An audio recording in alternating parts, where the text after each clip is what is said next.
Good morning, my Teaser King family. How's everybody today? For me, average day yesterday, not great.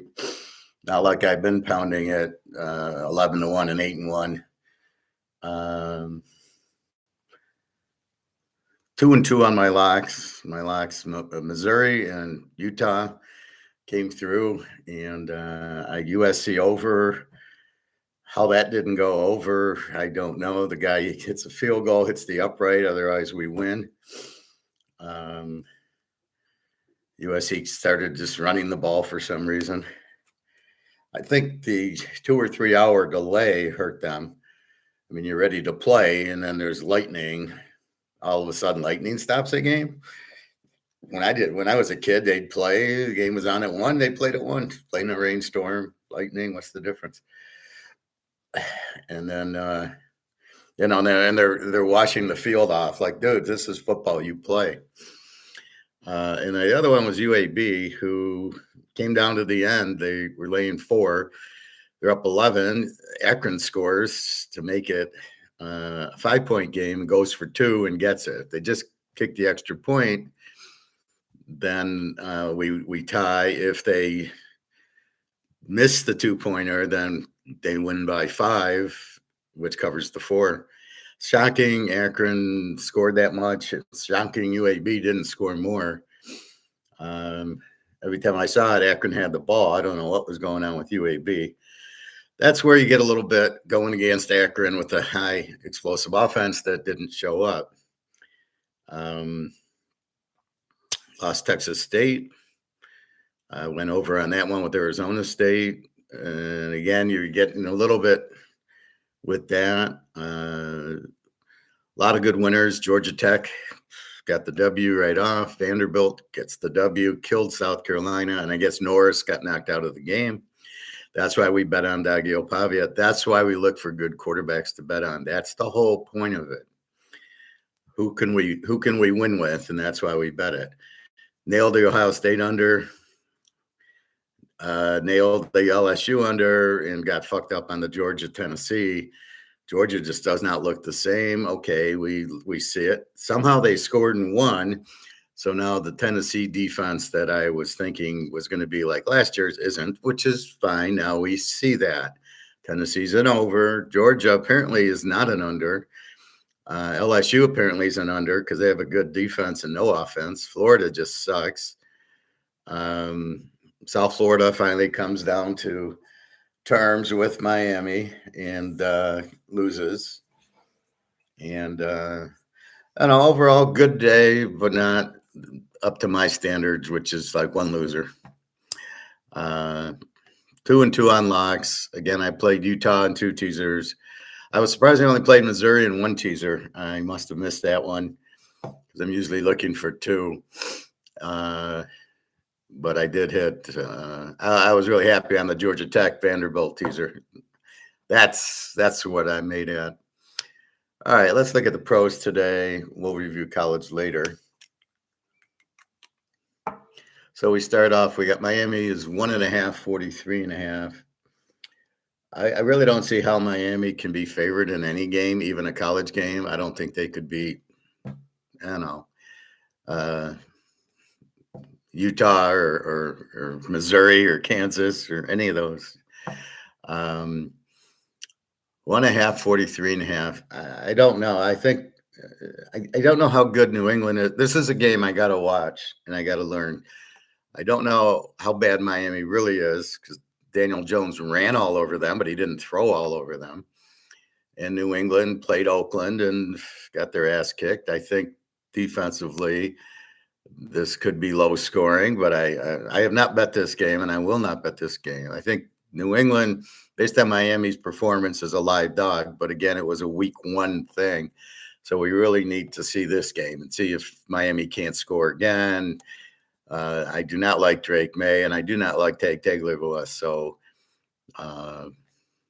normally I would be on New England as the dog in this game because Miami's a weak favorite. But again, not playing it. Cincinnati, that's your free play, 3.5. Let's see if we can get a 3. 3.5. Yeah, it's 3.5. I played it at 3 before, 3.5. I still like it. Jacksonville, I don't think's any good. Trevor Lawrence is terrible. Cincinnati, we're really this focus on this bet is Joe Burrow and Chase. They're not really that good at home, but Carolina's just terrible. Um, or Jacksonville, I should say, same thing. Trevor Lawrence isn't going to beat me. I think at the end of the day, Cincinnati wins the game, 7 to 10 points. If it does get closer, they do lose. Again, it'll probably be a 1 or 2 point game. I don't see Jacksonville going in there and beating them by 20. It's not going to happen. So should be. I mean, Cincinnati could blow them out after the tough time with Cleveland. Jacksonville just doesn't have the defense. Jacksonville's defense is a 10, but that was because they played Carolina. So again, it goes back to who do they play? They played Carolina. You can't take it too serious. Now you do a 10 on Cincinnati, fine. Okay, now you have a good defense, but right now it was Carolina, so I don't count it. And that's the problem with the first 2-3 weeks of the season.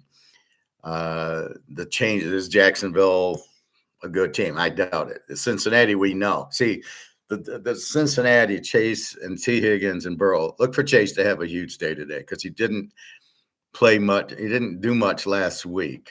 They still beat Cleveland and didn't play well. I can't see him against Jacksonville's weak defense. And the key is always the defense. With this defense, Cincinnati should have a big day. And you let Joe Burrow have a big day, and you're getting 2.5, 3 points. That's it. So that's your free play, Cincinnati. Unfortunately, our free play yesterday of USC, we were over. It was over 52. They scored 50, and they hit the upright on a field goal attempt with about 5 minutes left. The spread was 21, so 15. So they won 33-17. Yeah, so they did win the USC part of it. So I gave both out. The initial, that's why you take your gut instinct, was take USC minus the 15. And that did win the over at 52. Should have went over again. That's the thing. So unfortunately, that free pick, well, it kind of went 1-1. If you took USC, you won. But the over didn't. And that's what I had bet was the over in the game. But USC's been scoring. I like Purdue's weak defense and that, but it turned into a blitzing. Both teams blitzed each other, which kind of neutralized their offenses. It was very, Purdue couldn't move. And they got there. They threw 2 interceptions in the end zone. They had the ball at the 10-yard line twice, and he throws interceptions. The quarterback didn't see the safety for some reason. I don't know what he's looking at. So we should have went over easily. I mean, Purdue did drive on USC. David, hello. Good morning. Baltimore, 12.5, 45.5. That number's been 11.5, 12, 12.5, 45. Now, the thought is, well, Baltimore lost to Buffalo. They'll be mad. They'll win. They're at home. My thought is Cleveland held Cincinnati to 141 yards. Let's see what's happening here. I'm not buying Baltimore laying 12.5, that Baltimore is capable of winning by 12.5. Cleveland, okay, Joe Flacco, fine. I like Sampson, the running back. Their defense must be very strong. So let's see what they do with Baltimore. We saw what they do with Cincinnati. Okay, week 1, but Burrow had played in the preseason, as did Chase. So I'm very shocked by that score. Happy Cincinnati won because that was our lock. Cincinnati, Denver, and the Baltimore over. Very hard to go over under on this game because Cleveland doesn't score, but apparently has a good defense. So they're apparently an under. Baltimore apparently has no defense, and then they do score. So it's a neutral, an under against an over. I can't play it. Right? You just watch it. So is Baltimore off a loss? Okay, at 7.5, I'd play 1.5. At 8, I'd go 2. At 12.5, I ain't going 6.5. not with Lamar. He too many times, uh, can't hold the lead.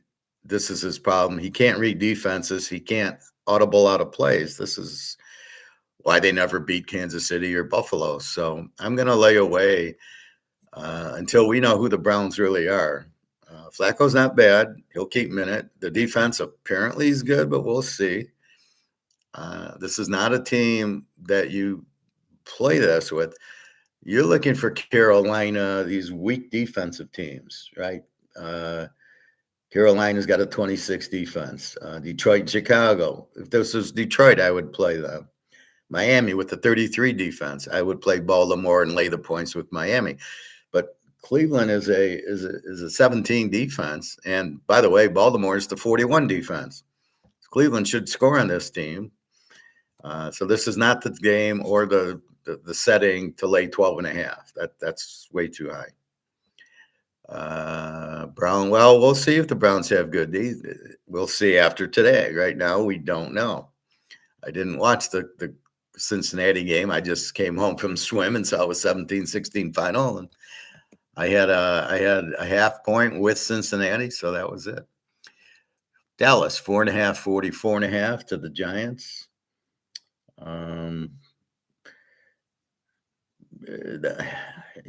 Giants, where's their offense? Now, I'm not blaming Russell Wilson. They have a terrible coach. They got Scatterboo, but they didn't play him. Why not? What are you saving him for? He's your best running back. Are you kidding me? He had 1,700 yards and 21 touchdowns last year for Arizona State. Showed up in the playoff game, and you got him on the bench. And you got, who's your running back? Perkins or something? So the Giants right now are a Z team, but I know that's going to change. Russell Wilson, I'm expecting more. They gave up 21. Wilson against Dak. Dak's going to give you two interceptions a game. 300 yards of offense, a 24 defense. So they're going to be missing Micah Parsons.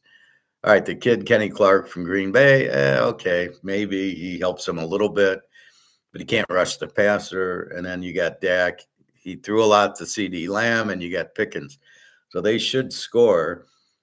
They should win this game. But again, we can't. We got a new coach. We don't know anything about Dallas. So I'm not jumping on them to win. I don't know over under. So it's a very difficult. But you can see Micah Parsons' presence on Green Bay, stopping the Lions cold, and then stopping a good Redskin offense who I'm shocked got stopped there. Now, we got extremely lucky to win that game, 9.5 with Washington, and they're down 17, and they score and had no business to go for two and get it and lose by 9, and we got 9.5. Very, very lucky there. So that was a good start to the week. So let's hope it continues in the pros. No play on the Giants and Cowboys. The Rams, 5.5, 41.5. Stafford against Ward. I'm not buying Ward at all. Stafford, we know he's very good. Rams are an under team with a 9 defense to Houston. CJ Stroud's not that good, but he's better than Cam Ward. Tennessee, a W team, only 133 yards of offense last week against Denver, which makes sense. Denver got 20, should have got 40. They threw 3 picks. I don't see Stafford doing that. Stafford's going to balance it out, and their defense will control the game. The total of 41, 41.5. I think Tennessee's just a weak team. The Rams, I got to win the AFC West, the NFC West. I think they're a good team. They're good balanced, good defense, good running, good coach. Look for the Rams to win that division there. The Rams are a pretty good road favorite. Tennessee is a good home dog, but you can't count it because now they got Cam Ward in there, and that's the problem. Buffalo and the Jets, Jets, 6.5, 47.5. I don't think Buffalo will be flat in this game. They let up 40. They don't have a defense. We know that. That's their problem. They did add Joey Bosa. They just don't have their coach is not a very good coach, and he's not a very good defensive coordinator. We got Allen against Fields. Now, Fields, I think, is reverting to what he did with the Bears. The Bears were actually an overteam with him, mostly because he couldn't throw, but he could run. So he would run a lot and run for touchdowns. All you got to do is blitz them. Buffalo won't, I don't think, do that. I don't think they're smart enough. They have a 34 defense, gave up 34 to Pitt. So look for Buffalo to light them up. The Jets should score on Buffalo. Buffalo even probably should be good. The Jets and the total should be probably good. 500 yards against Baltimore. That's why I can't lay 12.5 with Baltimore. And then the Jets got 400 yards against Pittsburgh. So that's not a bad defense. So look for plenty of points there today. I don't have a lot going. I just didn't feel it. But I had 4 locks. Well, I had 2 lock teasers, but with 4 teams yesterday. USC not going over was shocking. The Lions 6-46.5. Lions have a ton of problems. Gave up 27 to Green Bay. 246 yards is all they got against Micah Parsons' defense. Caleb against Golf. Golf's terrible. Caleb shouldn't even be in the league. He's horrible. Oh, he won the Heisman. Yeah. How did that happen? Chicago's an over team, 317 yards, 27 defense. Detroit I has as a W team. They barely scored, 27 defense. I think we now know how to stop Detroit. Just penetrate when they do their runs instead of laying back. They've lost their center, who was all pro, both guards. Their offensive coordinator, who looks like shit. Goff, who, if they can't run, it looks like shit. I'm not sure Detroit wins more than 3 games this year, judging by what I saw against Green Bay. Now, let's see at home. Are they going to bounce back after the loss? I don't know. Ben Johnson knows their whole offense. He was their offensive coordinator. He watched Green Bay penetrate. Everybody watched that Green Bay game. They penetrated, stopped the run, and that was it. Goff, big trouble. So look for the Bears. The Bears have a good defense. They were a little injured, and it was week 1, but look for them. This should be a very big game for Chicago, for Ben Johnson to beat them in Detroit. So the fact that Ben Johnson knows their offense makes it a very tough bet to play Detroit. They are not the same team. Losing both coordinators, and their all-pro center is a huge, huge impact for a team that runs. Their coach is not the brightest kid in the room. He wants to play tough, but he's not smart. So I don't buy that. Can the Bears win? Not with Caleb. He's so bad. But if you watched Hutchinson last week, he didn't do anything. He just stood there. His leg is obviously bothering him. The fact that he went to Navy training, some bullshit like that, it doesn't heal the knee. So we will see. I don't know what we're going to get here, and that's the problem. It's unknown if it goes over, if it goes under, if the Bears can win, if the Lions can win. I don't even know if the Lions can win. 15-2 last year, but coordinator's gone, center gone. It's a different team. That's when, if you notice, like the Packers won 3 straight in 65, 66, 67. Why didn't they win in 68? Well, Lombardi left. Paul Hornung was gone. They got injured, and they didn't. And it went to it was Baltimore beat them against the Jets. Changes happen. Why did the Steelers go down? Joe Green and Mike Wagner left. So as the players leave and you can't replace them, why did the Niners go? Joe Montana left. You sent him to KC and you left with Steve Young. That was a huge mistake. But that's what you have to say. Here they lose the center. They're not as good. You can't just replace an all-pro center with some rookie. So you have a whole different team. So you can't look at, well, they're 15-2 last year, losing the playoff game to Washington. They are They might go 3-14 this year. Very, very easily. Their schedule, they're going to get killed. Philly, Baltimore, Kansas City, Pittsburgh, Cincinnati, and even Cleveland could get. So they got a very rough Baltimore division there. That's 4 losses. They're not going to beat Green Bay. That's 6 losses, and I doubt they'll beat Minnesota if J.J. McCarthy's half as good because they got the rough defense. That's 8 losses right off the bat.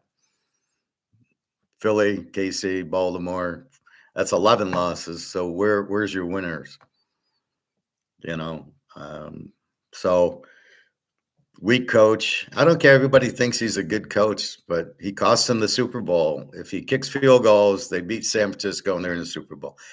That's bad coaching. Well, he's aggressive. I'll live with that. Oh, are you going to live that they didn't make the Super Bowl because he fucked up? All right, enough of that. So I don't know what to do with this game. I'm going to watch and learn. Pittsburgh, 3.5, 40.5 to Seattle. I don't know. I love Aaron Rodgers. The Johnson from Iowa, he'll get better. DK Metcalf, superstar. Great defense, although they didn't show up against the Jets. But Seattle doesn't have a running quarterback. Darnold's in the pocket. Look for Pitt to have a pretty good day. Seattle, this is a 1 o'clock game, has to fly, and it's 10 in the morning for them. Always be coherent. Now, Seattle always has been a great road dog, but I'm afraid of Aaron Rodgers now, so I would not play Seattle here. I'm worried about Pitt's defense. I think we'll get a better showing. And Seattle with the 17 defense. Seattle's really kind of weak defensively and no receiver.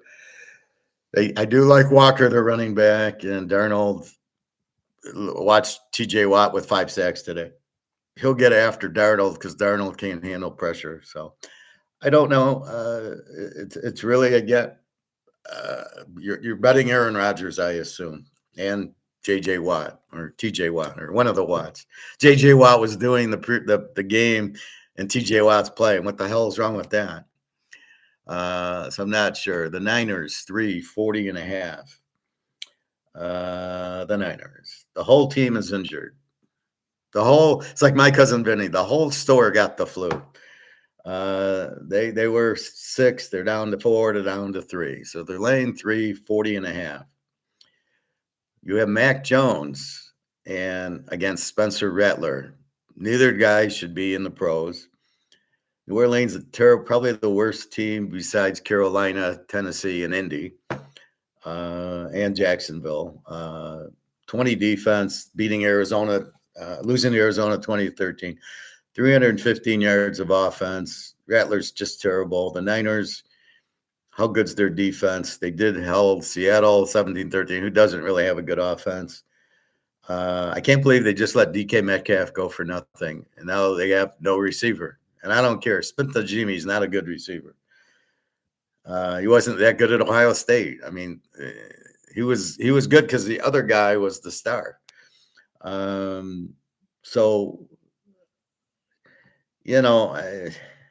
how good's the Niner defense? They're not going to have offense. Mac Jones, all right, they'll run some base plays. Running, who's there? McCafferty, is he going to play and how long? So there's a lot of question marks. Jennings is also questionable. Kittle's, we'll look at the injuries in a minute. Basically, Frisco's lost all their offensive players. Decent defense. They'll probably run and play conservative, I would guess. New Orleans has nothing. Rattler, they got Olave and they got Kamara. That's so. Look for them to run in the short passes to Olave. I don't know if they're a live dog. It's hard to bet Rattler, but this is a horrible game. The Cardinals 44.5 to Carolina, the worst team by far in the league. Steve Young against Kyler Murray. Carolina is a Z team, 26 defense, 265 yards of offense against Jacksonville, who has a terrible defense. Jacksonville's defense last year was a 26, and they They scored 10 points on that. Okay. So again, we're trying to correlate last year to this year, but similar coaches, similar players, similar results. It's where they're changing in the players and coaches come in that you need data to analyze. Let's see. Where am I at? So Carolina, let's see. You got 26 defense, 255 yards. Arizona, 13 defense, 276 yards. So no longer is Cliff Kingsbury coaching. So Kyler Murray is kind of this. He's not playing the Oklahoma offense anymore. So we'll see what he does here. I'm not sold on Arizona. Carolina's a terrible team. We'll be betting against them most weeks, especially against Atlanta and Tampa. We'll take them. We'll take Atlanta and Tampa. Arizona should win. They're not a real good home team. Carolina's a terrible team all over the place. So my initial thought is to take Arizona even. They win the game, but I don't know how much I can trust them. Murray's good, but he's inconsistent. James Conner I like. I'm surprised Pitt let him go. But we'll see. So probably a small edge to Arizona, but I'm not playing that. I want to see a little more Arizona. Denver, 2.5, 43.5. Let's see. There's a few Denver -1s and 1.5. So we're going to say Denver. We'll call it 1.5. And let's see what the totals are. It's up to 43.5.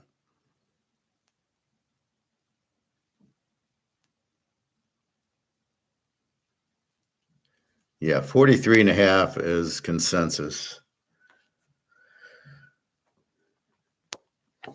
So we got Bo Nix against Daniel Jones. Unbelievable. And Miami made Daniel Jones. It was like the Lions in preseason made Trey Lance look like a superstar. They made Daniel Jones look good.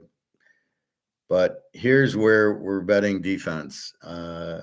Denver, we like Bo Nix. The running's good. That's the means from Notre Dame. They can good receivers and a killer defense. Denver's, I got them as a B team, a 12 defense. They won 20-12 over Tennessee. Tennessee did nothing. Tennessee got 130 yards on them. It was 3 interceptions by Bo Nix and a fumble. He won't do that again this week. Indy does not have the defense. So this is misleading. Indy with an 8 defense because they played Miami, who's obviously terrible. So Indy's defense last year was a 25. So that's probably what they are. They didn't get that much better, but it doesn't matter. Denver's defense, 12 last year was a 18. So Denver's got a real defense. And this is basically a Sean Payton. You can bet Sean Payton and their defense. They will not let Daniel Jones run all over the place. This I guarantee you. They didn't let Cam Ward run all over the place. They've seen this act before. So Denver, they're laying 1.5. You get 4.5. You're not going to see Indy win by 20. Okay, Denver wins this game. Game of the week: Philly 1.5, 46.5 to Kansas City. Both are E teams. Philly a 20 defense against the Giants, 300 yards offense. Jalen Hurts. KC a 27 defense, which is shocking. 350 yards in Mahomes. We've got, forget the revenge for the Super Bowl. This is Kansas City off of a loss, and Mahomes is a home dog. So not only are they off of a loss, which is very rare, they're a dog at home, which they are never. I checked back. I couldn't even find it. Maybe 5 years ago, I had them 1-1 as a home dog. One of the losses was to Tom Brady in the championship game, I think. I think they were the dog, but maybe not. I just you got to take Mahomes as a home dog. I mean, that's all. There's all there. I mean, as a dog anyway, but as specifically as a home dog, is Philly all that? Are Philly going to come in all fired up to beat them? They have no dog in the fight. They won the Super Bowl. They beat the Giants last week. They're feeling good. KC's 0-1 and has revenge for the Super Bowl. So you have all that going for you with Kansas City. They're the pissed team, right? They can't go 0-2 because they play, I think, Baltimore next week. And you got two Denvers. They got another San Diego. They got two Oaklands to now worry about. So KC's, they might go 9-8 this year. We'll see. They have to run. They need to run the ball a little bit better. They didn't really run last week against San Diego, who's tough to run on. Philly, Kurt Warner said in the Super Bowl, KC should have won easy if he just threw short passes. But he didn't. He kept throwing. He kept looking for the 20-yard pass. Well, I guarantee you he's going to throw short passes. Guarantee you had a conversation with Kurt Warner. So look for a close game here, but look for you just got to tease the dog in this type of game. Minnesota 3.5, 44.5 to Atlanta. Penix against J.J. McCarthy, who I'm not sold on. I didn't see the fourth quarter. I fell asleep, so I don't know what the hell happened with me. He looked terrible, threw a pick six. Chicago probably just got tired because it was week one. Minnesota with a good defense, although they gave up 24 to – well, they didn't give up 24 to Caleb. They gave 17 because they did have a pick six.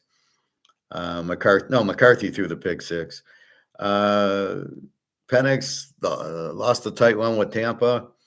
A 23 defense, 358 yards. Penix is the real deal. Look for Penix to at least this game should be close. He should keep them in it.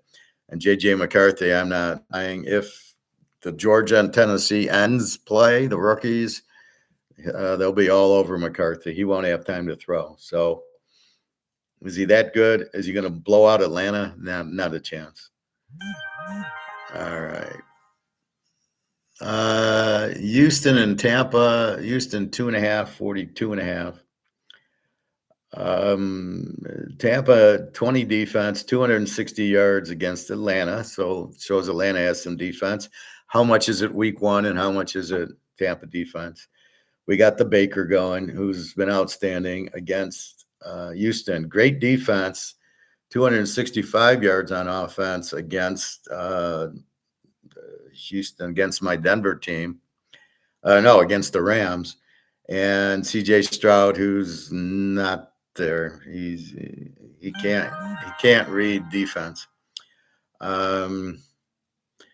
I have a little teaser stat that I found. Tampa Bay 13-0 is a road dog the last couple of years. So I did go through some of my stats that I could use. Casey's never been a home dog in 3 years, so it didn't really work. I can't use Atlanta, Minnesota, but Tampa I can use, and Tampa is a very strong road dog. Houston was good last year also in a teaser. This should be a very close game.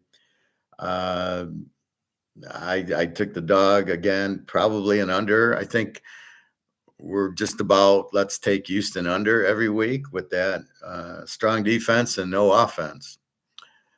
Max Clark, West Coast Hoops. Great call with Ohio. Thank you very much, Mac. Also, I had a great call with Missouri and Utah and Georgia Tech and Vanderbilt. I had a lot of nice calls yesterday.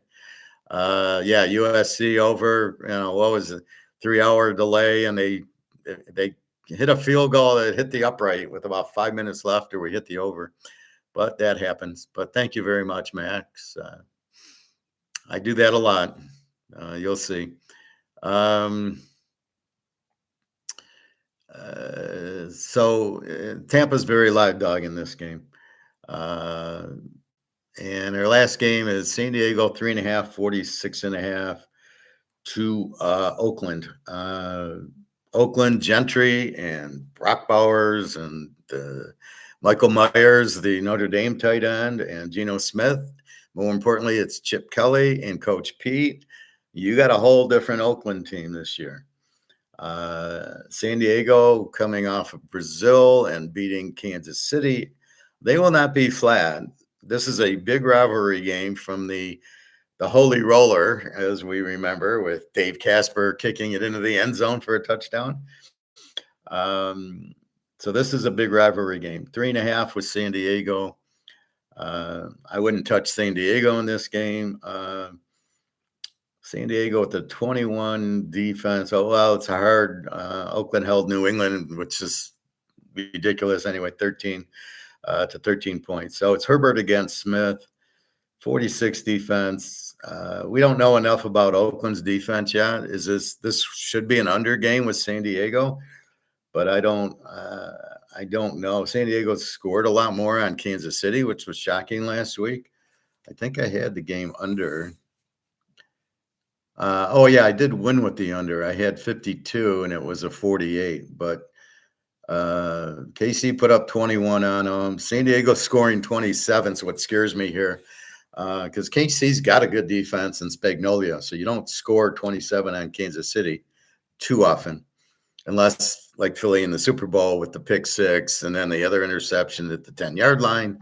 So that was 14 points. You can't blame the defense for. I think this will be a tight game. It's hard to really. We don't know San Diego yet. We think we do. Brock Bowers will have a huge day, and it's Gentry. I don't know if you can run on San Diego, even though they got rid of Joey Bosa.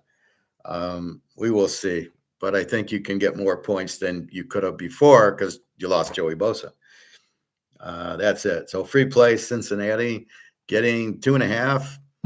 I have no locks today, but I have 6-7 plays, 3 really strong plays. Let's look at teaser teams to bet on. So if I look at the total teaser team from last year, and I prorate them to this year, which I can mostly play, here are the teams that you play. These were over 85% last year, which, provided we didn't get too many changes in player personnel and coaching, should still hold. Tampa Bay, the Rams, Green Bay, Minnesota, Washington, Baltimore, Buffalo, Houston, Denver, and San Diego. Does that ring a bell? Green Bay's 2-0 in a teaser. Tampa covered, LA covered, Minnesota, Washington, Baltimore, and Buffalo, Denver, and San Diego all covered in week 1. So we'll just slide them up. They're still on schedule. And normally those are the best teams. The worst teams.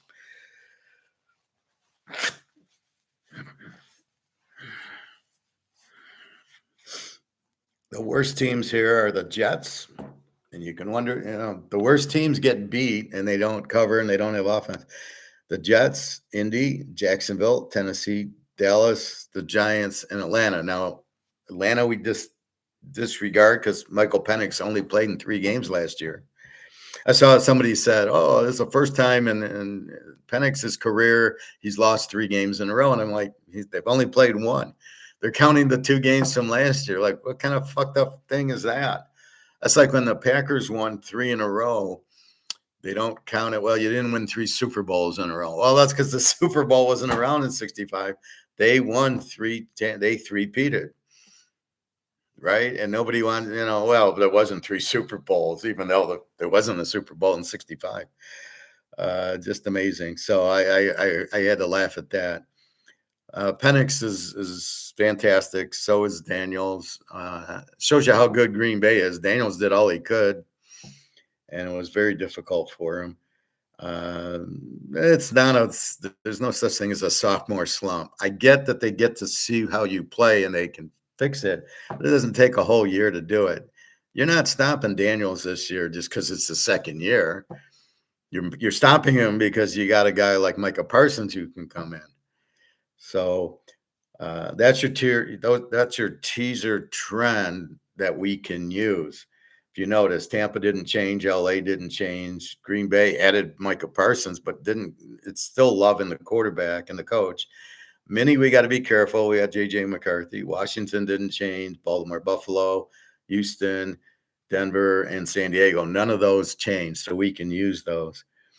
Um, so let's look at what I call weak favorites and live dogs. Washington was a live dog and covered for us barely. Baltimore, I don't know if they're a weak favorite. They're not normally a weak favorite, but I think they're way overline, overspread today. Pitt and Seattle, I don't know. Pitt, Aaron Rodgers, I don't think they're a weak favorite. Buffalo and the Jets, I don't think Buffalo's a weak favorite. I don't know what the Jets are. Fields is going to run around all the time. We will see. The Niners and New Orleans with Mac Jones, the Niners are a weak favorite in this game. Miami, New England. Miami is the weakest favorite. They're the Z team. They are a terrible team. Even to lose to Daniel Jones by 30 points. What are you kidding me? Miami, a very weak favorite. Now, there is a stat here where New England hasn't won in Miami in 10 years. I mean, they're just, I don't know if it's the heat or just New England was a very bad team. Miami wasn't too bad, but Miami could be the worst team in the league with Carolina, Jacksonville, Indy, Tennessee. We will see. And we might be adding the Lions and the Bears to that list. Rams are a strong favorite. Tennessee would be a weak favorite if they were favored. Detroit, I'm going to call a weak favorite today, only because, again, the injury, no center, no offensive coordinator, and the Bears coach knows their offense inside out.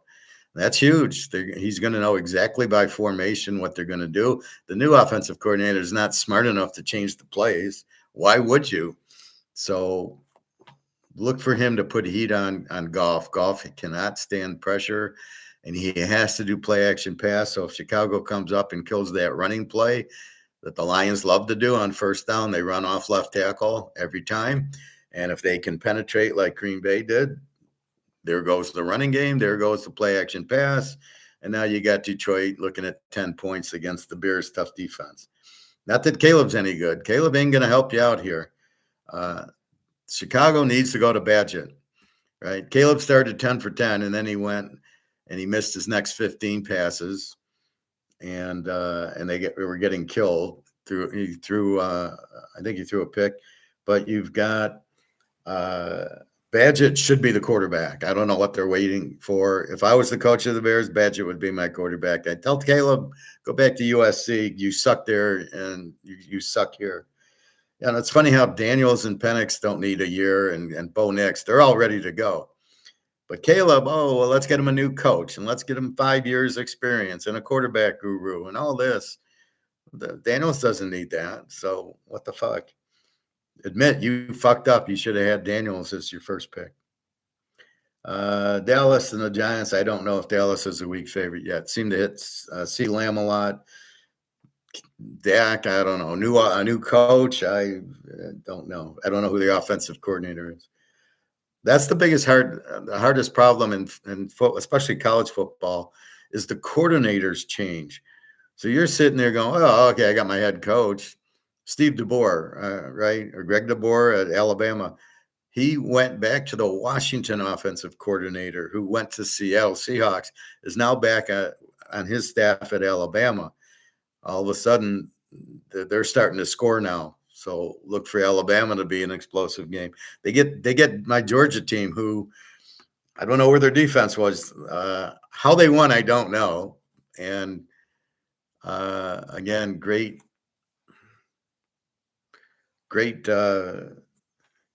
did not have great defense, but they methodically moved the ball. Usually they're an under, Georgia, but that'll be a good game. I think it's coming up next week or the week after, Georgia, Alabama. That should be high scoring. We'll see. Cincinnati, not a weak favorite. Arizona's a weak favorite, I think, but they're playing Carolina, so I as weak as they are, I don't know. Which means anytime they're favored, we want to tease against them. Denver, certainly not a weak favorite. Philly, certainly not a weak favorite. Minnesota, I'm going to call a weak favorite. Um, until we know what J.J. McCarthy is. In other words, they're not going to blow them out. They're not going to win by 20 points here with J.J. McCarthy like Pittsburgh could with Aaron Rodgers or Mahomes or Josh Allen can blow you out. You're not getting a blowout by McCarthy. So that's kind of a weak favorite. On the same token, Atlanta is a strong dog also. So it's a double here. Houston, a very weak favorite. And again, Tampa is a very strong dog. And San Diego, they're not a weak favorite. Oakland probably will be a strong dog as they come up. Even games. Pitt Seattle is probably an even game. Buffalo and the Jets, we'll see how strong the Jets are. Detroit, Chicago, I consider an even game. Philly, KC's an even game. As I said, Minnesota, Atlanta, Tampa, Houston, and probably San Diego, Oakland. So these are tease the dog type of games. So we know we want. So KC is not a free play, but we'll call it a free play. KC is a home dog. I am playing it with and then Cincinnati is the free play. I'm not afraid of Philadelphia. Normally I should be, and it's certainly at home, but not with Mahomes. If you made KC a 3-point favorite, I'd be all over Philly in 9. That would be a joke. But in this situation, I got 7.5 with Mahomes. I've got to take it. It's a good bet. Is it a winner? I don't know. It's not what I normally like to play. I normally like to go against Carolina or some of these weak. Who else? Jacksonville and the Bears and Tennessee and Miami. Those are my normal find the Z team and bet against them. But not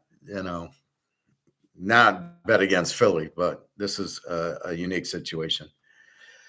So that is pro football today. Let's check injuries. And I think we had a problem on covers, so we're going to have to go into each game, I believe, which is going to take longer. Miami injuries. Darren Waller is injured 3 times. Eckridge, Daniels. Nothing, just Darren Waller, the tight end. The Jets injuries. Nobody. Let's go to covers and see if they've updated their injuries for us.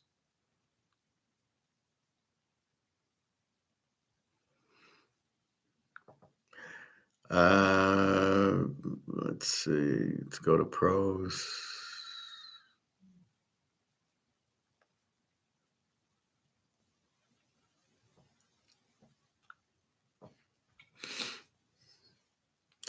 These are through Thursday. So we'll take a look. Arizona, linebacker out, tight end out. Atlanta, the kicker is out. I don't know if he's out because he's injured or he's out because he blew the kick last week. It gives INR rest. So they're out for rest. I don't know what that is. Agnew out with the groin, Fuller out with the knee, offensive guard out, another wide receiver I've never heard of. So Atlanta, as long as Penix is there, that's all we care about. Baltimore, likely still out with the foot. This is as of September 11th. Bateman is, I don't know, he's personal, but I would imagine he's playing. Buffalo, Ed Oliver, he's good. He's out with an ankle. That's it. Carolina, it doesn't matter. They don't have any football players on their team anyway. The Bears, Gordon, the cornerback, is out with the hamstring. He was out last week. Jay Walker, wide receiver, doubtful with an ankle. So the other cornerbacks, one with the calf, one with the groin, are both apparently playing. We'll double check the other site. Cincinnati is very healthy. Cleveland, a defensive lineman, Hall, is out. Dallas, Bland, a quarterback, is out. Denver, linebacker Greenlaw, they got from the Niners, is out. And a tight end, Atkins, I've never heard of, is out. The Lions, linebacker I never heard of is out. Vaki, a running back I never heard of, is doubtful with the hamstring. I think he's a Utah guy, so we liked him. Green Bay doesn't matter. They are over with. Houston, Kirk, wide receiver out with the hamstring. Berrios, wide receiver out with the hamstring. This is as of Friday. So again, this leads to Houston being a weak favorite. They don't have their receivers. They have a very good defense. So you got to they're just going to run the ball and play defense.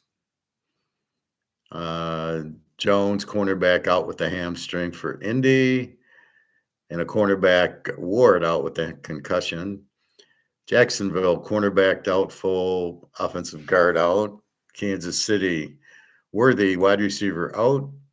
Royals, never heard of, out with the knee, wide receiver, and that's it. San Diego, Molden, quarterback, out with the hamstring. Linebacker, Perriman, out with an ankle.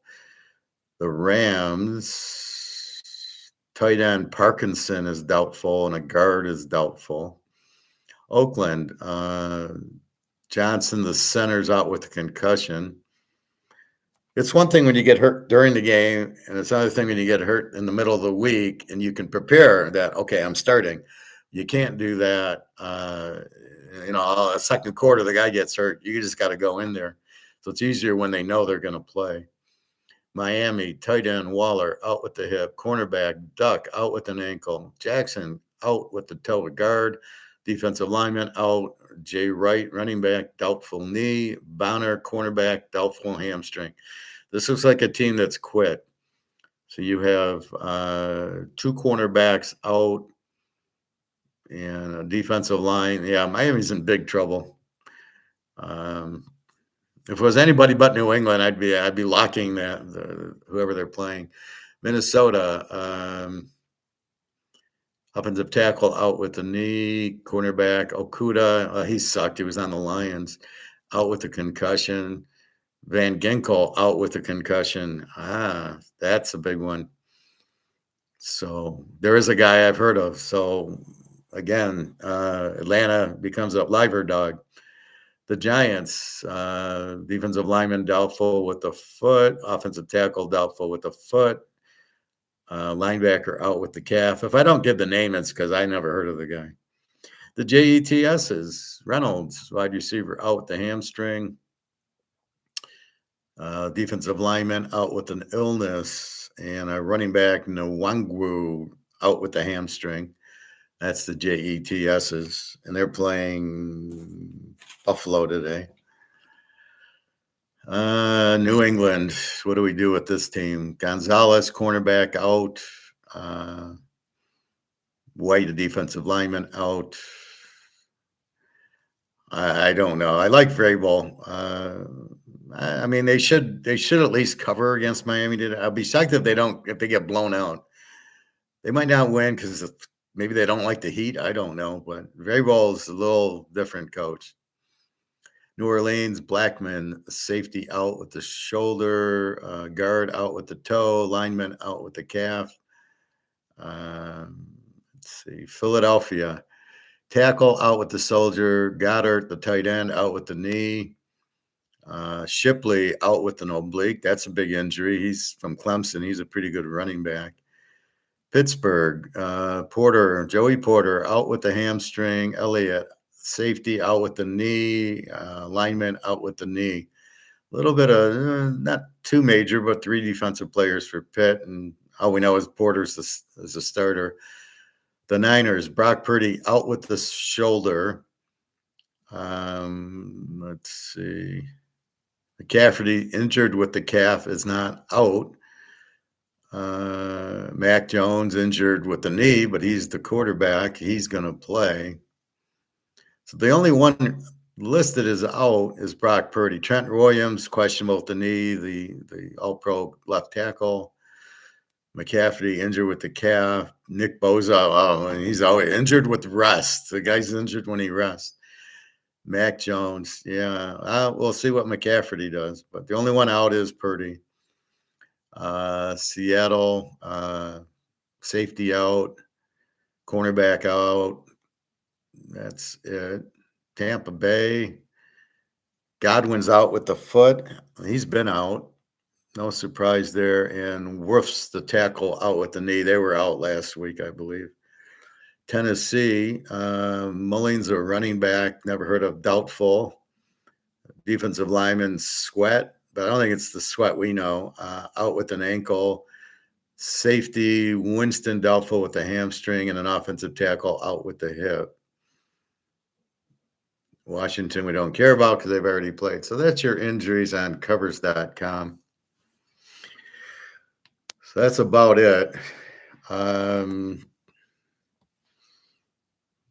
Again, free pick Cincinnati. We're betting on Joe Burrow. So at this stage, you want to, be careful with Lamar. We can look at college next week. You got to be careful with Lamar. Aaron Rodgers for Pitt. Buffalo, Josh Allen against Fields. Frisco, it's Jones against Rattler.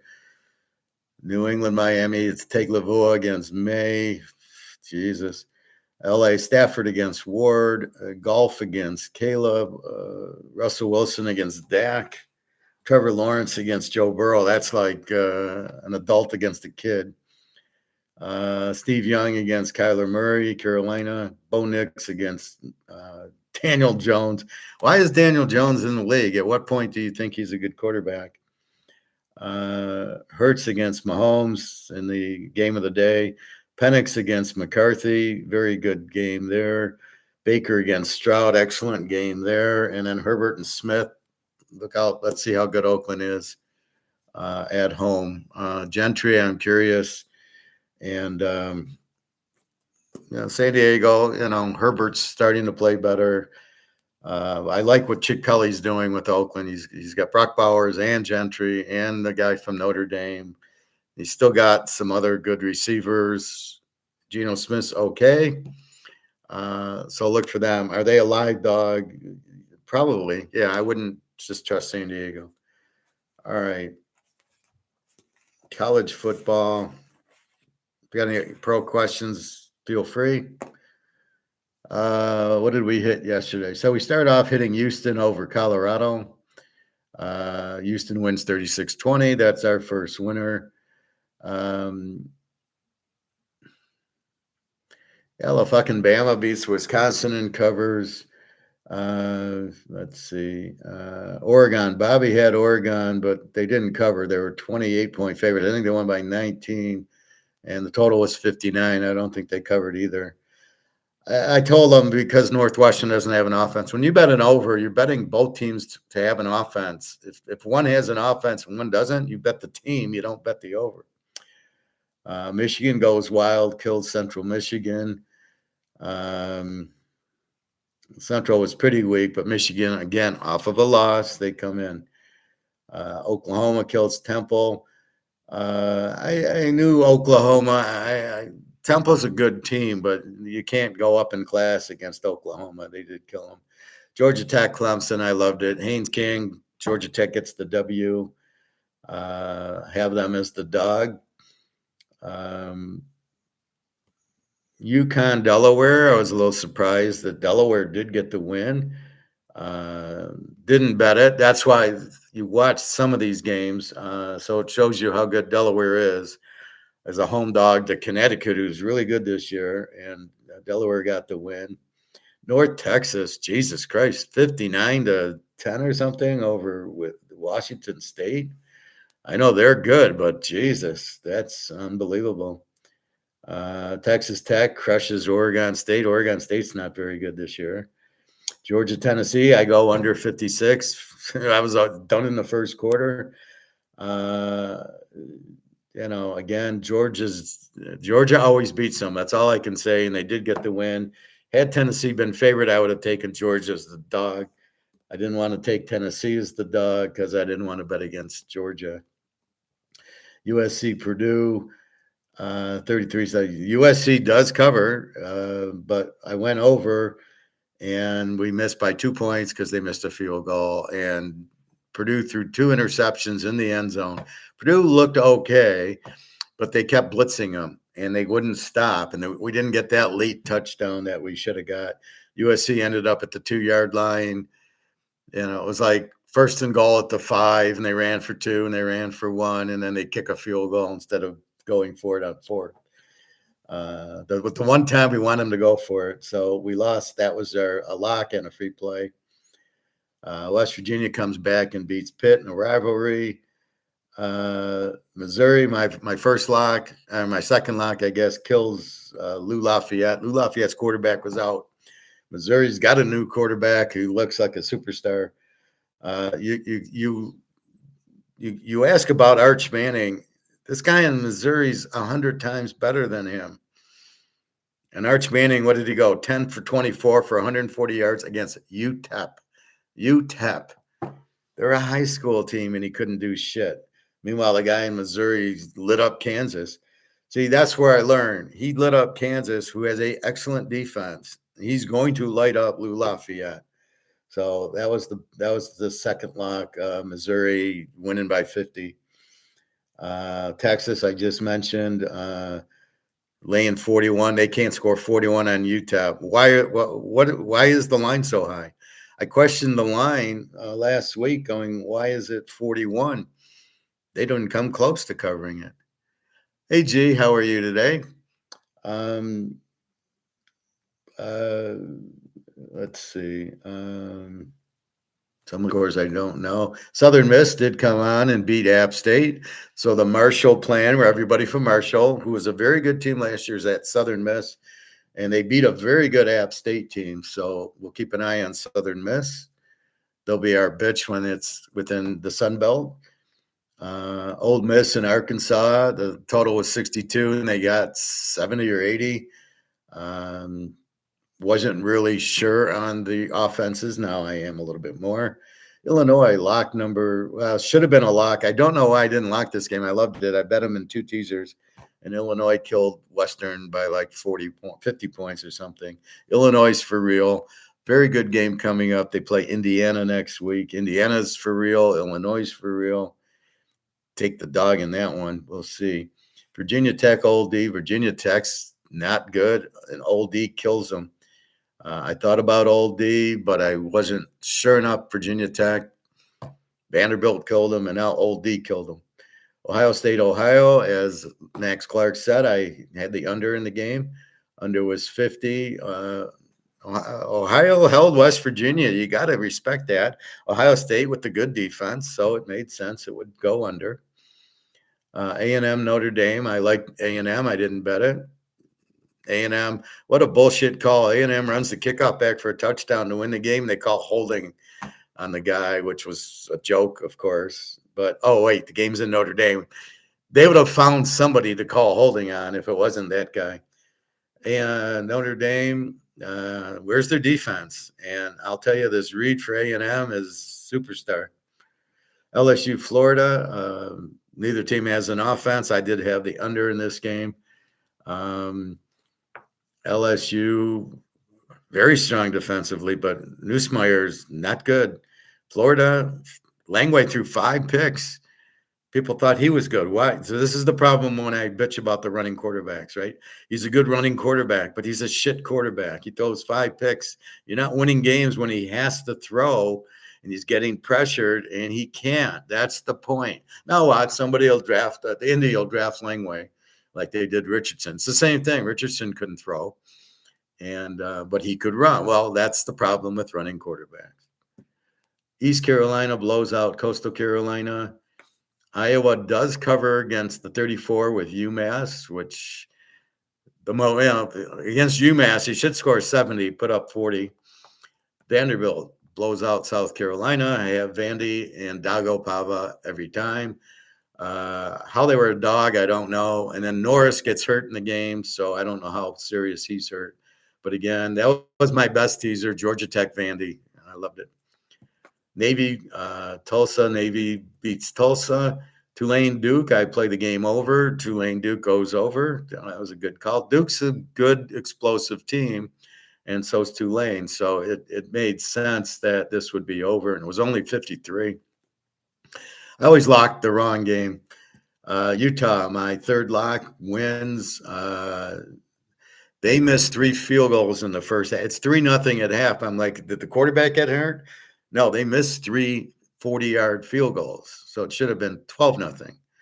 So instead, it goes 24-6 and then 31-6 is the final, but we're only laying 17, so it was under 20. I loved it. Utah, Devin Dampier, they're the number one team in the country. Although Missouri's getting my honorable mention really, really soon here. We'll see, but that's 1-2 is Utah. There's another Big 12 team that I really like. BYU's strong defense, not the offense, though. Kansas I liked also as a top team. But after losing to Missouri, Missouri takes over. But it's Utah and Missouri are in the top 5. And that's a fact. That's not in a poll. That's if they go play. If they go play Ohio State, I'm taking Utah. They play Bama, I'm taking Utah. All right, UAB Akron. I don't know what happens in this game. This is lock number 4. UAB lane 10. I'm lane 4.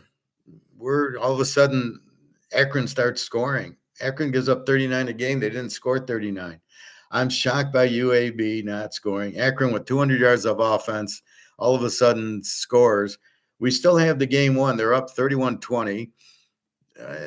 Akron scores and goes for 2. Now, if they don't make it, we win because they're down 5, and they make it to go 3, and then UAB doesn't score anymore. And you're like, what the fuck?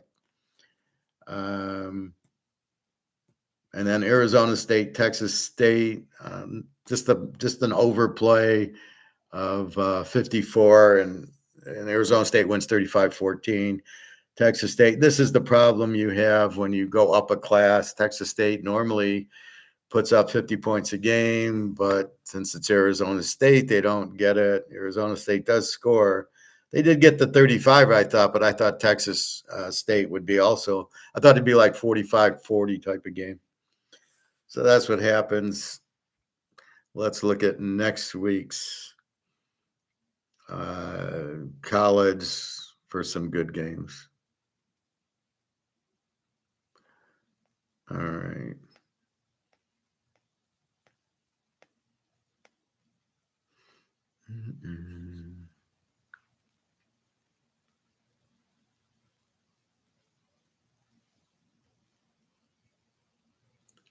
All right, week 4. It's already week 4 college football. We're waiting for it to start. Now it's week 4. All right, I'm just going to go over good games. Iowa at Rutgers. Iowa's favorite at Rutgers. Ooh, I like Rutgers there as a dog. North Texas and Army. That'll be a good game. North Texas, 50 points on Washington State, not a high school team. TCU, SMU. TCU 5.5, 61.5. That smells like over all over it, right? Florida against Miami. Well, after watching Florida lose to South Florida and then get killed by LSU, here comes Miami, which killed South Florida. And Miami's 8.5, 55.5. I don't know. Is Miami that good? I do like Carson Beck. I can't believe he left Georgia, but anyway, because you don't normally leave Georgia if you're there. Clemson goes against Syracuse. I don't know what Clemson is now. Wisconsin, Maryland, who cares? Here we go. Utah. This is a great game. Utah, 457.5 to Texas Tech. Devin Dampier, he's so good. Texas Tech, Morton is very good. Hard to go over because of Utah's defense, but maybe you do here. So this is a great game. South Carolina and Missouri. Missouri's 348.5. Now we don't know what's with Norris, the quarterback. I mean, if he's out, I don't know what the injury is, but Missouri lane 3. Thank you, God. Thank you, sir. May I have another of those type of games? Oregon 26.5 to Oregon State. That should be 46.5. UCF goes against North Carolina. I don't know. UCF's looking good, but they haven't played anybody. Florida State, 44.5 over Kent State. Kent State, who was Kent State playing? That was Akron. Kent State's pretty bad too. Buffalo. Actually, I think Kent State beat Buffalo, or it was a very tight game. Oklahoma and Auburn. Oof. Auburn's got the Oklahoma quarterback from last year. Oklahoma 4.5, 47.5.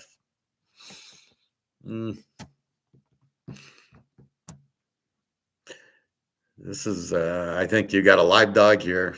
Oof. Ole Miss and Tulane, outstanding game. Ole Miss 13.5, 55.5 to Tulane. Nebraska, Michigan. Michigan's favorite at Nebraska. Ooh, I don't know about that. Michigan 2.5, 44.5. Nebraska with the killer defense. The kid will do nothing next week. The Michigan freshman is in way over his head right now. Yeah, they beat Central Michigan, but when it came to where they needed it against Oklahoma, they didn't show up. And they're in trouble against big Nebraska. Notre Dame and Purdue. What do we do with this game? Notre Dame 28.5, 50. This is big revenge. Purdue lost like 70-0 last year. Purdue held USC pretty good. Purdue can throw the ball. They got a good quarterback. They didn't do much against SC. They kept throwing interceptions at the goal line. They got down there 3 times in the red zone and should have been an easy over, but they threw, 2 picks in the end zone, which killed us because all we needed was a field goal. Just don't throw the picks. But he didn't read the safety. The receiver went up and then cut across the middle, and he threw it to him, but the safety came over, read the play, picked the ball off. So I don't know, but this is super revenge. Purdue with a good coach, good quarterback, better team. Look for revenge here. Duke and North Carolina State, good game. Georgia Tech, 22.5 over Temple, Haynes King. Kansas is back, 11.5, 54 to West Virginia. This is a very good game. Florida International and Delaware. Delaware could be a live dog if they're a dog. I don't have a line on that one. Air Force and Boise should be a good game. Let's see. BYU goes to East Carolina. BYU with a very strong defense this year. Here we go. Indiana 2.5, 54.5 to Illinois. Wow. Thank you, God. You gave me another. Oh my God. Okay. You want to give me Illinois as a dog. Okay. Thank you. Indiana's good. Illinois is better. Baylor 2.5, 57.5 to Arizona State. Stanford at Virginia. Ooh, okay, I like that one too. Washington State, Washington 12.5, 49.5. Wow, this is going to be a huge week. Vanderbilt gets Georgia State. Texas against Sam Houston. We'll bet it under.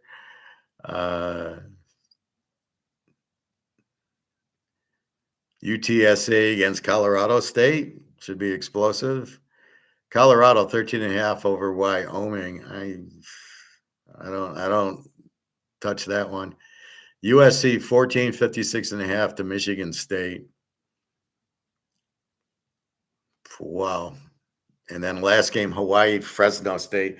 So just by casually looking, we have to check injuries. I got 10 games.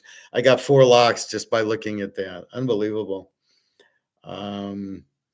This should be a real good. See, what I tend to say is it's based on matchup, right? We got Illinois as a dog next week.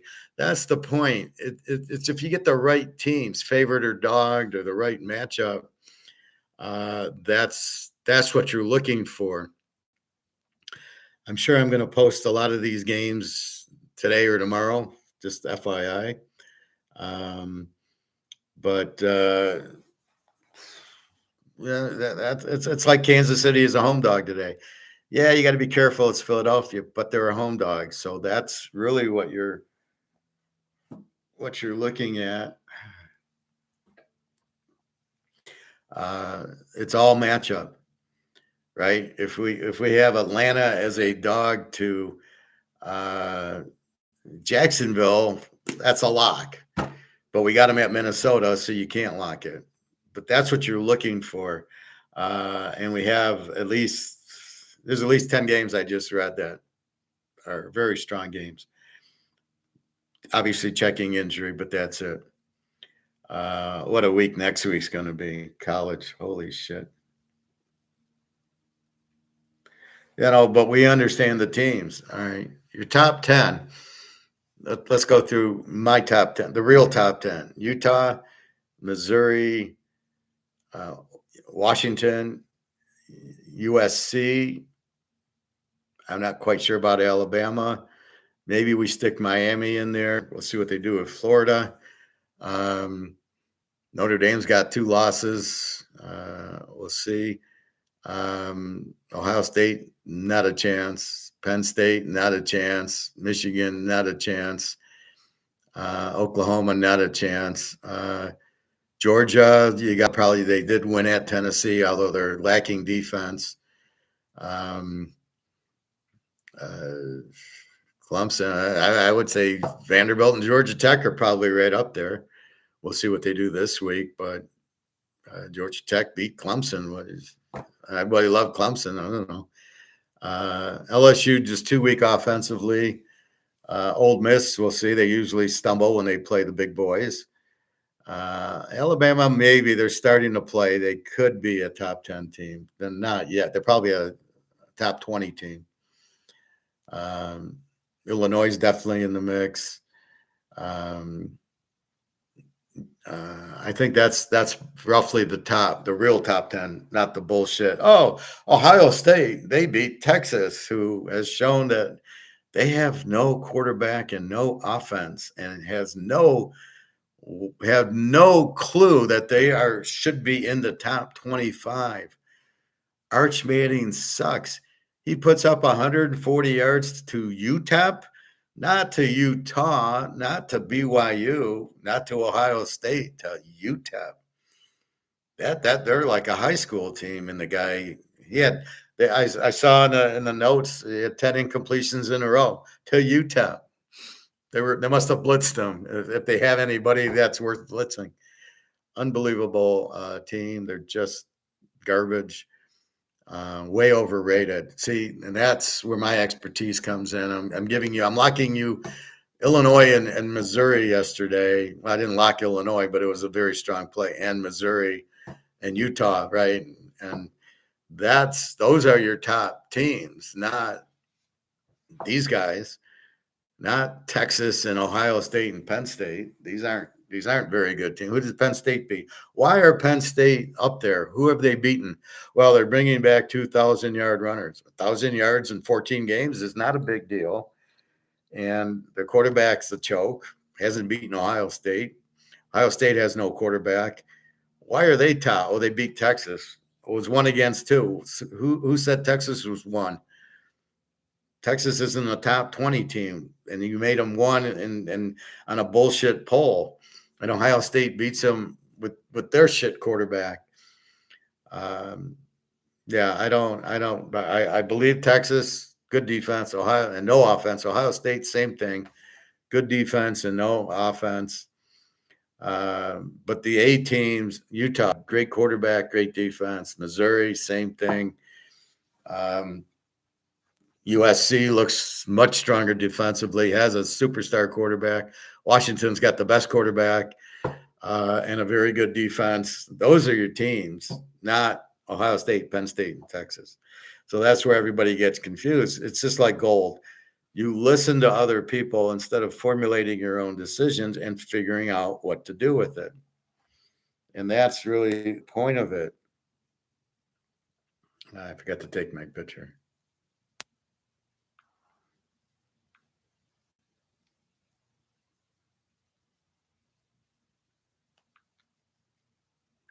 See, that's really the key to it, is understanding the team and not listening to the bullshit,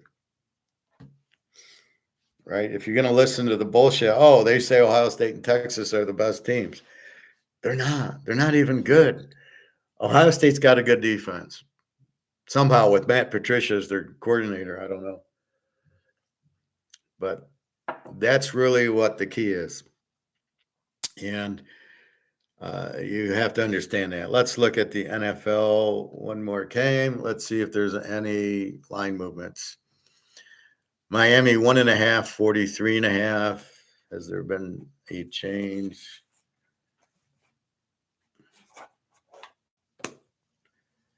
No, 1.5, 43.5. Who's betting this game, right? The only bet could be New England or you bet it under, but I'm not doing either. Free pick, Cincinnati, still 3.5, 49.5. We take Cincy minus 3.5 plus 2.5. Baltimore, 12.5, 46.5 to Cleveland. Good luck with that one. Dallas, 4.5, 44.5.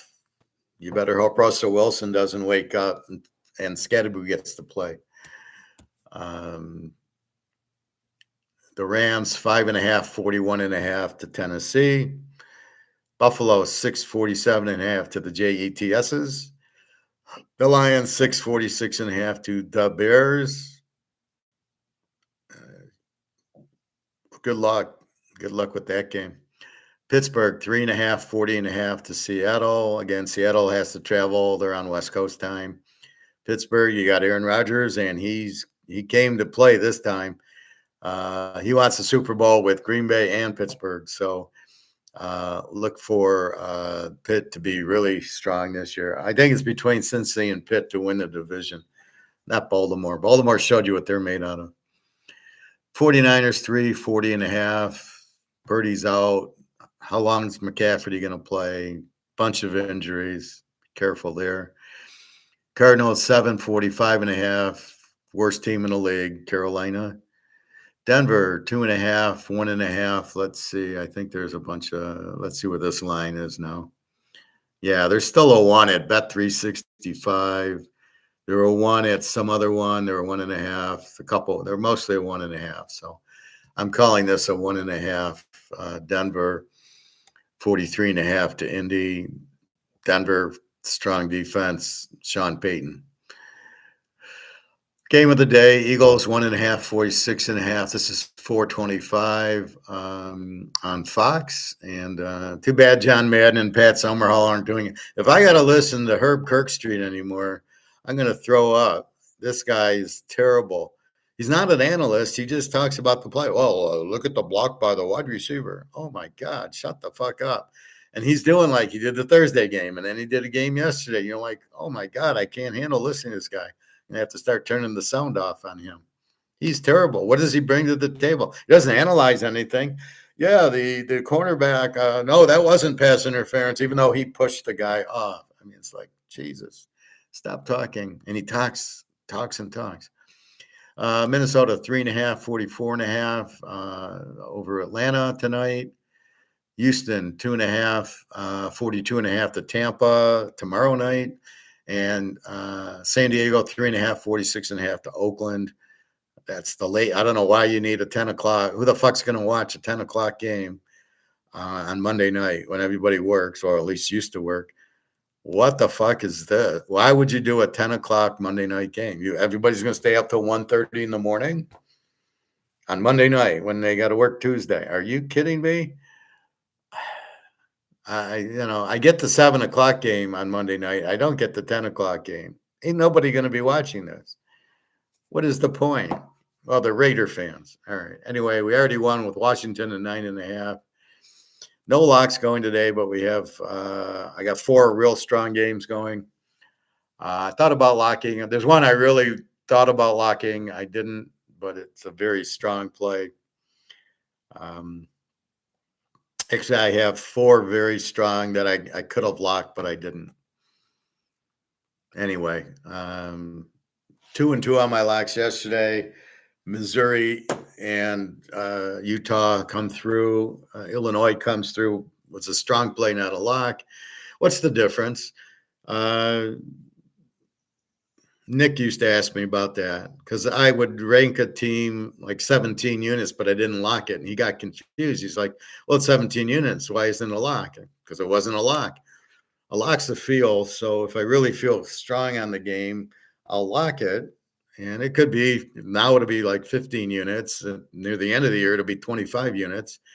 Because I'll get a better flavor of the teams. And so he says, "Well, I thought I'm looking at units." I go, "No, it's not a unit play. It's a strong feel, and I'm usually deadly with those." So I said, I just like today. I like the games, but I didn't lock the games. But you can play them as locks, but that's irrelevant. You're going to play them based on the units I give you, and then each of your unit is going to be what your bankroll says. So it might be $100, it might be $500, it could be $1,000, whatever you bet, whatever you're comfortable with. And then I have smaller ones that I like, but don't. It's a good play. Like the Detroit game. If I played the Detroit game, it would be very small because I don't like it, but I might have to. But if I really love the play, like Utah and Missouri, then I'm going to bet it more because that's how you bet teasers.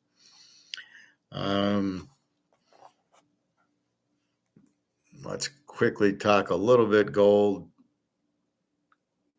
I don't talk. I'm busy with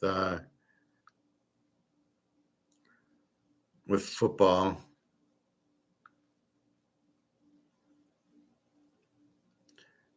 So gold won't come on until 6:15 today. So gold ended at 36.43 and silver 42.19.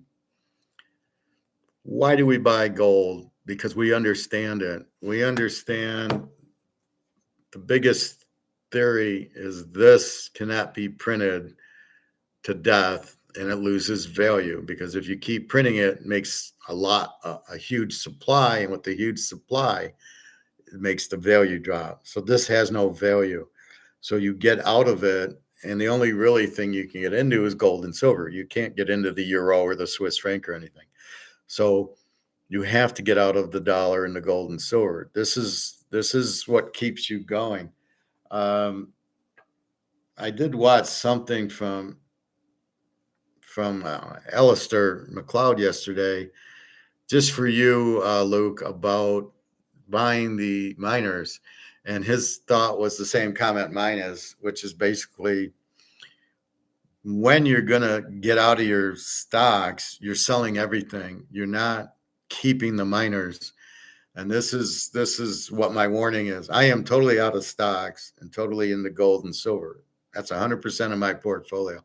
And my baseball cards, which I heard at a card show, I can get them graded by PSA right there on the spot. So now you've got my interest of taking my top 10 cards, getting them graded while watching him, so he can't switch my Montana and my Rice rookies, and then going from there. But that's where that's the point of it.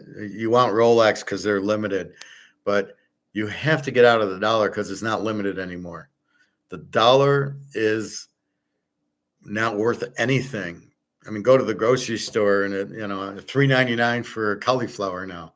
Steaks, $20 a pound. I mean, salmon has been $20 a pound mostly.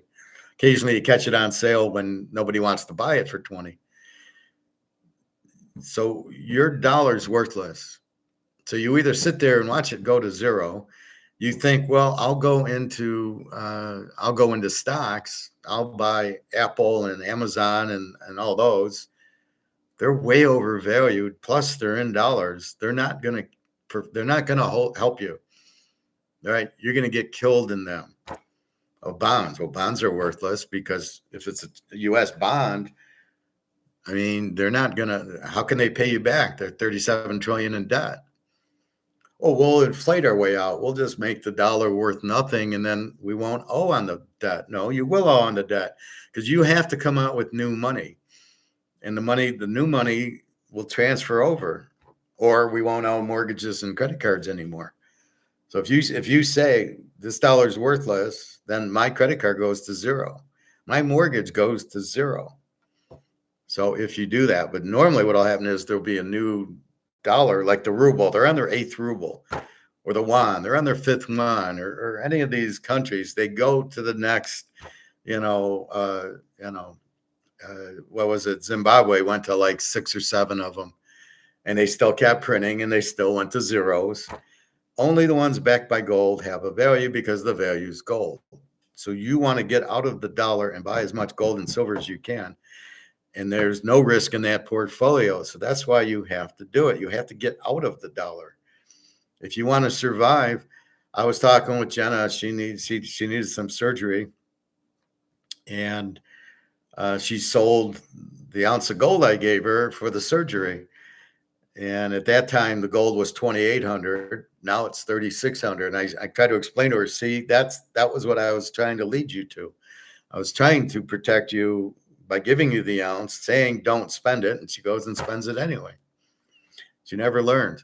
So 3,600 is going up to 5,000. So it's going to keep going up because they keep printing the dollar because they have to. The way the system's set up is you've got Social Security and Medicare, which you have no money for, which you've got to print money for it. You have a $37 trillion debt, which you got to pay the interest on the debt of $1 trillion a year, if not more.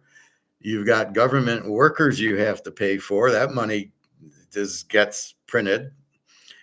And then you have the defense contractors, which that money just gets printed. You don't produce any revenue. It's not a business. It's not GM where they make a car and then they take the profit and pay their employees. This is the government. They make nothing. They sell nothing. They get some money on taxes, but as you got more people retired, they're not working, so you're not getting tax revenue from them. So you end up where you're getting nothing, and that's the problem. So gold can only go up because they have to keep printing money to pay all these expenses that they have. And imagine if you got your house and you're making your money, and then imagine all these extra expenses you have: your mortgage, your credit cards, your car payment, food, utilities are out. Oh yeah, then you have 3 people you're paying. You got to pay for your family members who don't bring in any revenue, and you just have to keep paying them. Well, imagine all that. You're going broke because you don't make enough revenue to do it. And the government so the government has to keep printing money. So the value of the money is already zero, but that drives gold up because it takes more dollars to buy the gold because gold cannot be printed. It's a simple premise. Gold can't be printed. So therefore it's very limited. Therefore the price won't go down. And I know COMEX is a joke because COMEX is a price fixing. It's a price fixing option game. It makes Madoff look like a Boy Scout. Basically, they're printing out. They're selling options and buying options. No real gold's changing hands. Somebody said to me yesterday, "Oh, it's going to be like." People are profit taking. No, you don't profit take gold. Nobody sells gold. Nobody's stupid. At best case, what you do is you need it. You sell an ounce. So if you have 100 ounces of gold, you might sell 1 ounce to get money to go on a trip or pay an expense, a medical bill or something. You're going to sell 1 ounce for that. That's it. You are not. If you have 100 ounces and you bought it at $1,000 and now it's at 3,600. You are not profit taking it. You are not selling the 100 for the dollars because the dollars are worthless. It only makes sense to sell something with value for something worth value. To sell an ounce of gold for dollars, you got to be out of your mind. Like I said, unless you need the money to pay a bill or go on a trip where you're going to use that dollar to do it, you do not want to be in dollars. You're getting out of dollars because you want to get into value. And that's the only reason you have bought the gold and silver, and therefore you would never sell it just to take profit. You would never profit take gold and silver. It's the stupidest thing you could possibly do. As I use the Titanic, you get off the Titanic to go on the lifeboat because the Titanic's sinking. So the stupidest thing you could do is to get off the lifeboat to go back on the Titanic. So in other words, with that logic, okay, I'm on the lifeboat and somebody offers me $1,000 to get off the lifeboat, to give him my space in the lifeboat. And I take the $1,000. So I give him my space and then I'm back on the Titanic. Well, that's the stupidest thing you could possibly do because $1,000 isn't going to do you good at the bottom of the Atlantic, and you're already on the lifeboat. So you would never sell to get back on the Titanic. You stay on the lifeboat. Hi, Nick. Good luck to you. Have Dallas, Cincy, and Raiders over. Okay. Good luck with that. Cash Georgia Tech LSU yesterday. Good for you. Good job, Nick. Dallas, Cincy, Raider. I don't know. The Raiders over. I don't know. I don't smell. San Diego's got a good defense. Maybe Oakland does. I don't know. That's a risky one, but we'll see. So good luck on that. And Haynes King came through. You didn't have Daggio yesterday, our favorite quarterback. Oh well. Yeah, Vandy was my plaid. Vandy, Georgia Tech. So anyway, you're not getting out of dollars for. You're not getting off the lifeboat to go back on the boat. So why would I get off the lifeboat, gold and silver, to get back into the dollars? So be aware of that. And stocks aren't your answer. Neither is Bitcoin. Bitcoin has no value because it's not backed by anything. It might be worth. It might have a value. It might have a price of 100,000 or whatever it's at now. I don't pay attention, but it's not. It's not real. And then when the dollar goes out, what's it worth? Well, it's worth $100,000, but the dollar doesn't have a value. It's not worth anything. So you're sitting there. You don't want to be in dollar assets. You don't want to be. You don't want to be in stocks, bonds, real estate trust, or that. Even your house, $500,000 house, goes to zero. Now it'll get. You only want to be in things that will get revalued in gold. That is your goal. You can be in a Rolex. You can be in a Mantle card. Yes, the house will be revalued in gold. It won't be worth $500,000 anymore. It might be worth 30,000 gold dollars, which is fine because that's worth more than 500,000 monopoly money. So that's why you buy real assets, things that will hold their value, things that will be bought with gold. So if I have 1,000 ounces of gold, and all of a sudden everything crashes, and I can get a Mantle card for a half ounce of gold. Here it is. Here's your half ounce of gold for a Mantle rookie all day long. A Jordan rookie, a Brady rookie, Mays, Aaron, Koufax, boom. They're no-brainers. A Rolex. There's Submariners for $800,000 I see on eBay. Okay, I can do that. I'll give you an ounce of gold for that. And that's really the key. So you realize you're going to have the gold. The gold holds the value. So everybody's talking about the market crashes and stuff like that. And it really doesn't matter if you're in gold. All that's going to happen is the dollar goes and becomes worthless, and they'll come out with a new dollar. And if it's not backed by gold, it won't have any value. Stable coins, stay away from. It's not backed by anything. The key is backed by gold or silver. If something's backed by gold or silver, fine. If it's not backed by anything, it's worthless. It's monopoly money or monopoly stable coin or monopoly Bitcoin. It's not worth anything. All right. Well, it's about kickoff time, so let's end. That's why I come on at about 11. So any other questions or comments? Your free play today, Cincinnati. I'm going to update my college stats now. And like I said, I'm going to look at next week's college. Good luck on your pros today.